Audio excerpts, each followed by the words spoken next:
Hey guys, so let's get into the book of Proverbs. Yes, I have a dusty, old, battered, and bruised Bible that comes with me everywhere I go. Yes, I still do electronic versions, but I also have a physical Bible.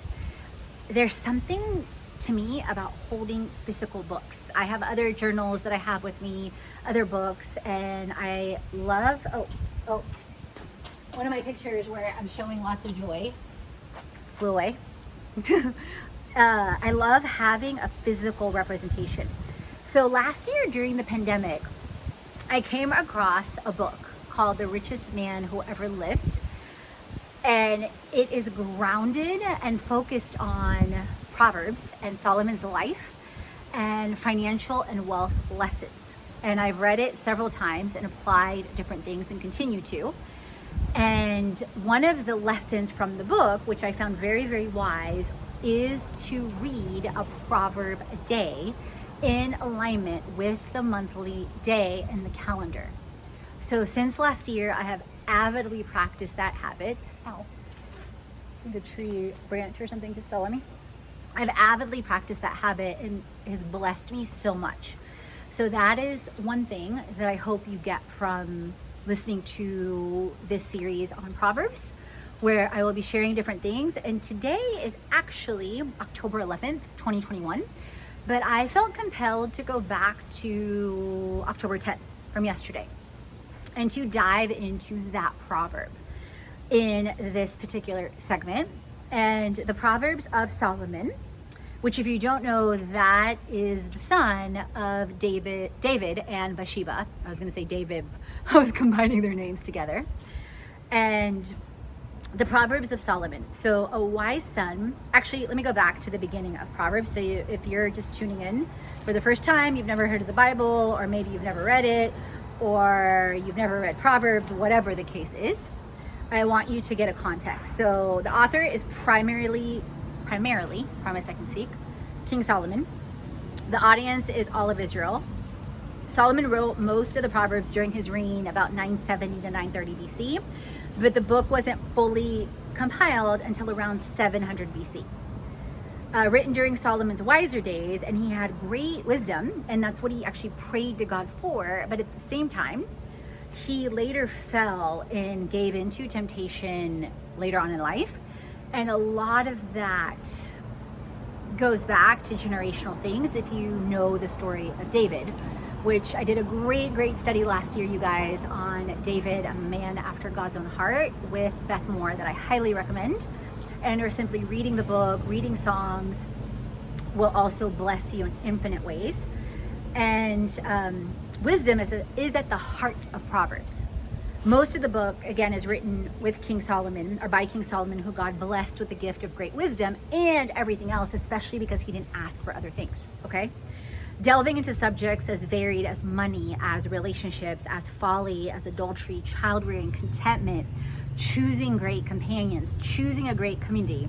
It's a treasure trove of advice. I mean, treasure trove. Whether you believe in God or not, it's an amazing book of wisdom. And godly wisdom is one of life's most important and valuable pursuits, worth much more than material wealth. But what's ironic is once you get wisdom, usually other things start to fall and flow as well. And many people, it's funny that I was just saying this, choose to read this book monthly, one chapter each day, to make sure to keep the lessons learned at the forefront of their minds. Because let's be real, you can easily forget things, we get distracted, we're human, right? So that gives you kind of the background and the context. So let's get back into chapter 10. A wise son or daughter, like I like to say, brings joy to his father, but a foolish son, grief to his mother. So yesterday when I was reading this, I was like, God, please help me bring joy to my mother and father. So you can see how it's an interactive context. I'm not simply reading it to read, I'm also interplaying and talking to God as I read. And that's not something I did years ago. Ill-gotten treasures are of no value, but righteousness delivers from death. And we all can fill in the blank on what ill-gotten treasures are. The Lord does not let the Lord does not let the righteous go hungry, but he thwarts the cravings of the wicked.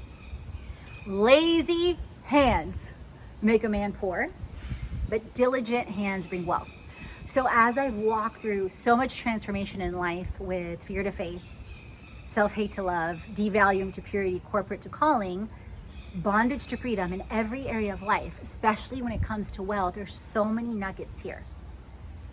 Lazy hands make a man poor, but diligent hands bring wealth. We can all agree that diligence and excellence bring wealth. He who gathers crops in summer is a wise son or daughter, but he who sleeps during harvest is a disgraceful son. Meaning when there's work to do, back then it was a harvest, right? But when there's work to do and there's things happening, it's gathering that fruit, those fruits up, whatever it is, right? Blessings crown the head of the righteous, but violence overwhelms the mouth of the wicked. The memory of the righteous will be a blessing, but the name of the wicked will rot. The wise in heart accept commands, but a chattering fool comes to ruin. So there's several things there that I feel like, when I talk to God, or I'm reflecting on different things, or I'm marinating on different things, it's the wise in heart accept commands. And to me, it's, God, please lead or guide me into commands that are coming from you, and help me to have the wisdom and discernment which commands are not for me, or not from you, or are not aligned to my passion and purpose. But a chattering fool comes to ruin.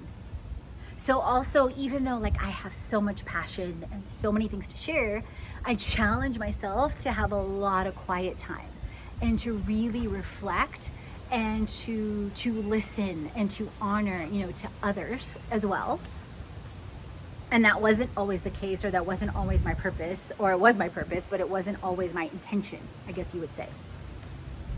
The man of integrity, or woman of integrity, ladies, where you at, walks securely, but he who takes crooked paths will be found out.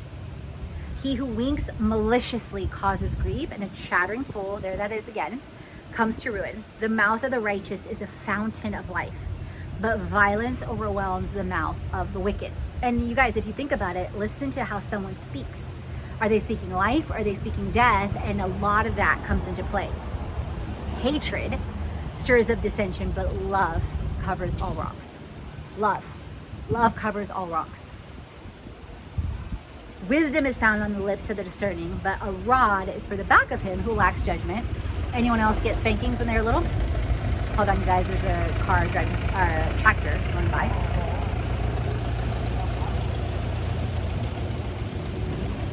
Wise men store up knowledge, but the mouth of the fool invites ruin. The wealth of the rich is their fortified city, but poverty is the ruin of the poor. Poverty, mindset of poverty, thoughts of poverty, focus on poverty, all the things. The wages of the righteous bring them life, but the income of the wicked brings them punishment. She who heeds discipline shows the way to life. You guys, when I think about that, I think of discipline in spiritual matters, in mental matters, in physical matters, in financial matters, all those things. And, and there's always room to refine discipline in so many ways. I think we would all agree in all of our lives. But whoever ignores correction leads others astray. So where possibly, I ask, a lot of times I'm like, okay, God, where am I ignoring correction? Where do you want me to tighten up? Where do you want me to focus more to increase my discipline? He who conceals his hatred has lying lips, and whoever spreads slander, aka gossip, is a fool. Lies. When words are many, sin is not absent. When words are many, sin is not absent. So choosing our words carefully. I pray, I'm like, God, please help me choose the words you want me to speak and not speak. And there's a time for everything. There's a time for silence. There's a time for speaking. Thinking of Ecclesiastes. So when words are many, sin is not absent, but he who holds his tongue is wise. You guys, I don't know about you, but old, like me, way back in the day, quick to fire off, quick to say a word, quick to want to be right, even in the aspects of hurting unity or hurting peace. And now a lot of times I'll feel compelled by the Holy Spirit, Katrina, be quiet. Katrina, say nothing. Katrina, shift the conversation. Like there was a conversation I was having with someone in the travel industry in Roatan a couple days ago. And I felt literally in my spirit, like, okay, the conversation's going this way. Let's change it. Oh, I need to tie my bathing suit. It's okay. Okay.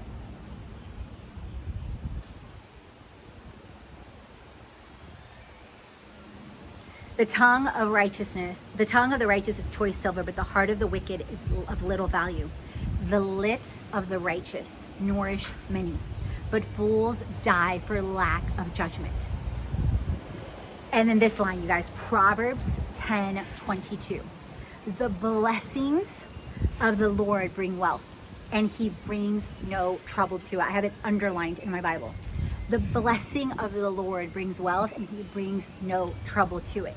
So when I first read this verse, I think it was last year or the year before, and it really sunk in, I started realizing, oh my God, how many times did I take wealth and it had trouble?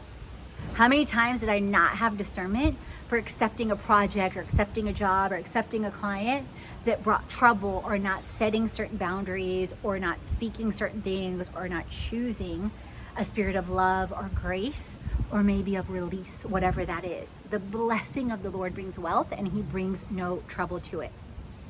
A fool finds pleasure in evil conduct, but a man of understanding delights in wisdom. Delights. What the